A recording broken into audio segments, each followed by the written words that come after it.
Look at the perp. Look at the perp across the street. Come up my apartment building.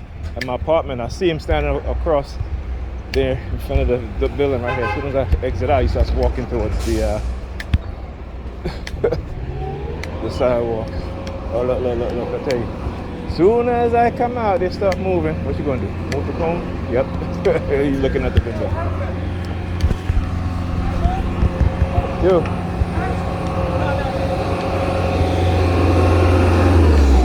See? As soon as they start, and then an old-time friend of mine I went to high school with comes out of the building. You know, they try to send you all kind of subliminal message, you know, but you got to understand that it's emotional manipulation, whether it's true or not. You know, take you, it may take you longer, it may take you sooner to understand what's going on and not have them psychologically manipulate you in such a way that, you know, your emotions are negatively affected. But, you know, there's nothing you can do about it, okay? Sometimes when they hit you with those signals, you know, there's no defense mechanism against it. But you can learn to separate your thinking somewhat. So even though you're feeling a certain way, you know, you're thinking in a manner that's not going to produce any negative outcome. You know, but again, it's difficult because they will do it in subtle ways in which you can't avoid, not protect yourself against. All right, so you got to be careful, and this is why I stopped dating a long time ago, and you know, even when me and Pam broke up like 3 years ago, I haven't dated anybody, haven't even looked at anybody, because I know that women are one of the tools that they use against us, and they will put us in situations and them in situations, and then use technology to manipulate us, use drugs to manipulate us also. So, you know, we got to be careful. And again, it's very hard to prove, right? Hold on a sec. All right. Yep. Oh, here we go again. We are repeating the tactics and methods, and I'm going to show you guys how they use these Verizon workers. Okay, and again, they're all white, not one black one there inside. There's like 7 of them there, all white.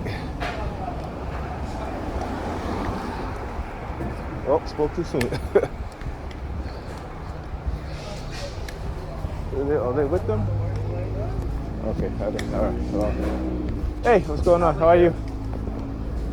So they had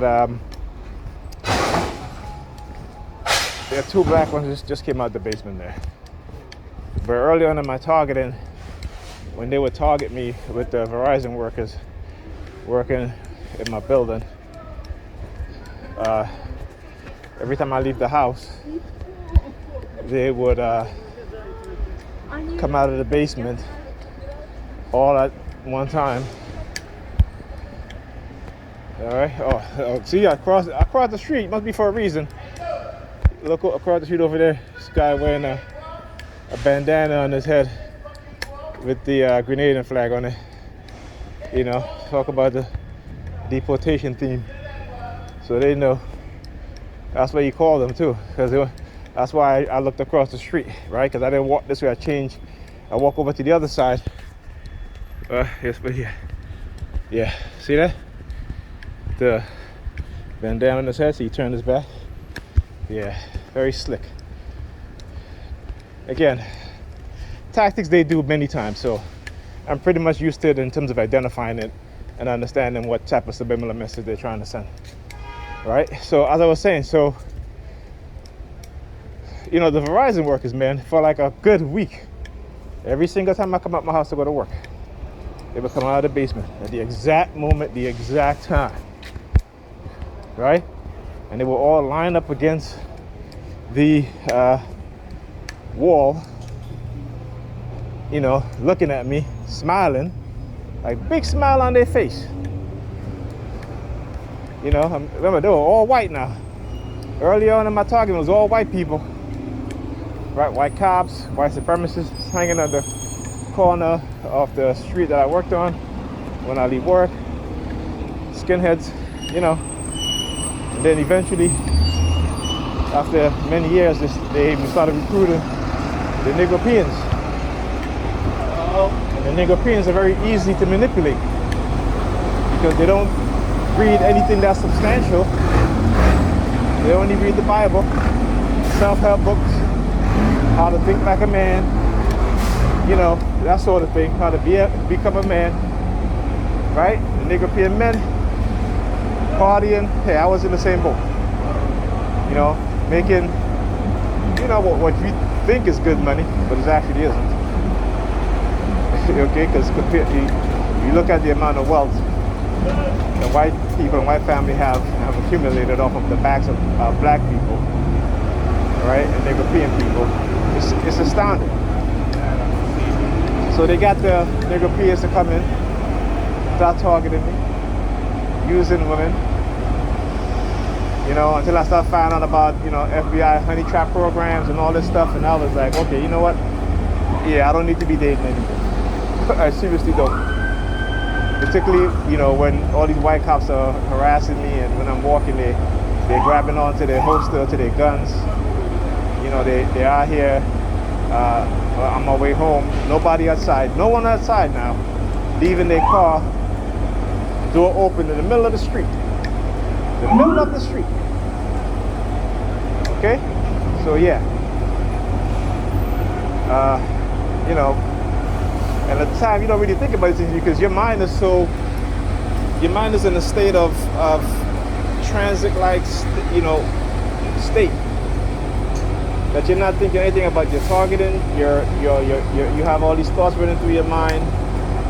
You know, they're trying to speak to you with the silent sound. You're trying to tune them out or trying to figure out, you know, what's going on and why you're thinking like that. Okay, so they know what it is that they're doing to us, not just us as TIs, but those within the community where black people live, particularly us black men and Negropean men. You know, remember, I was a Negropean before I transitioned into a black man. I have more of an African way of thinking, more of self-protection in terms of myself and my people, and this is what they don't want. You look at what happened with Kanye West.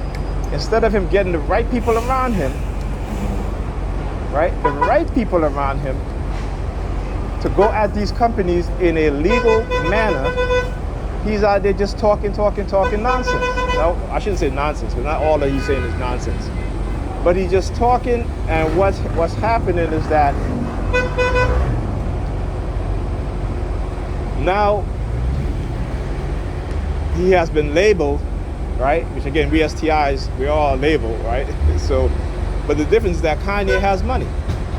And you see, one of the first things that they'll do to you is to strip away your financial resources, right? Your financial support system. They will strip those things away from you. Okay, now Kanye is a billionaire, so it's going to take him a couple of years, but he does have land. And one thing they don't like is the black people in general owning land, particularly large pieces of land. And he owns land in California. Okay? So if you think this is because he said something about the truth about Jewish people, and again, he was not lying, he was speaking the truth, right? That's only the stepping stone that they are using to destroy him. Okay, you gotta understand that. Anyway, I gotta catch my bus. I'll continue this conversation later.